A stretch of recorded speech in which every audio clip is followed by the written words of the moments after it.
আসসালামু আলাইকুম সবাই কেমন আছেন? আশা করি ভালো আছেন, আল্লাহর রহমতে আমরাও ভালো আছি। তো হাজব্যান্ড ওয়াইফ দুজনেই বের হয়ে গেলাম, হচ্ছে গিয়ে কিছু টুকিটাকি শপিং আছে।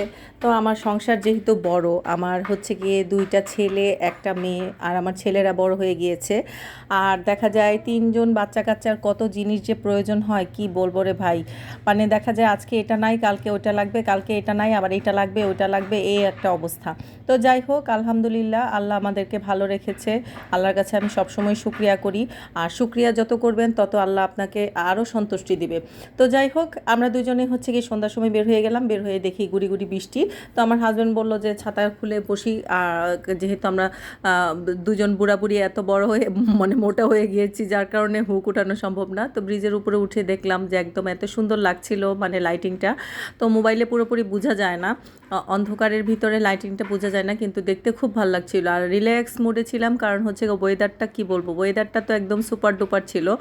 আর হাজব্যান্ড ওয়াইফ দুজনে বের হলেই দেখা যায় যে মানে আমাদের কোনো না কোনো সমস্যা হয়ে যায়, যে বৃষ্টি হয়, না হলে দেখা যায় রিক্সা পাই না, তারপর দেখা যায় জ্যামে পড়ে বসে থাকি, মানে একটা অবস্থা। আর যেহেতু আমি এই ছোটো মেয়েটাকে রেখে বাসা থেকে বের হই, আমার দেখা যায় হায়েস্ট আমি 2 থেকে 3 ঘন্টার ভিতরে আমার সব কাজ শেষ করে আবার বাসায় চলে যেতে হয়। যে কোনো কাজই হোক আমি হচ্ছে গিয়ে এই টাইমের ভিতরে শেষ করে চলে যাই। তো আমার হাজব্যান্ডের পারফিউম শেষ হয়ে গিয়েছে, মানে বডি স্প্রে, অফিসে যেহেতু সে এটা রেগুলার ইউজ করে, যার কারণে হচ্ছে গিয়ে তার বডি স্প্রে 2 দিন পর পরই শেষ হয়ে যায়।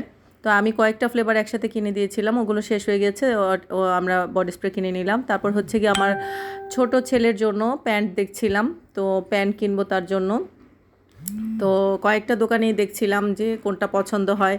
তারপরে হচ্ছে গিয়ে আরেকটা দোকানে গেলাম, পরিচিত দোকানে। তো ওইখানেও মানে মেজারমেন্ট অনুযায়ী, মানে আমার ছোট ছেলে মানে এত বড় মানুষের প্যান্টটা শুনে লোকটা অবাক হয়ে যাচ্ছিল। আসলে কিন্তু আমার ছোট ছেলের জন্যই প্যান্ট কেনা, সে ক্লাস 6-এ পড়ে। তো লোকটা বলতেছে যে হ্যাঁ, স্বাস্থ্য হলে তো বড়দের প্যান্ট নিতেই হবে। তো যাই হোক, আমার হাজব্যান্ড বলল যে তাকে কিছু খাওয়াতে। তো আমি বললাম যে কী খাবা? তো বলে যে পিৎজা স্লাইস খাবে। তো সে একটা পিৎজা স্লাইস নিয়েছে, আর আমি কিছু খাই নাই, কারণ আমি বাইরের জিনিস অ্যাভয়েড করি, সবসময় চেষ্টা করি মানে অ্যাভয়েড করি।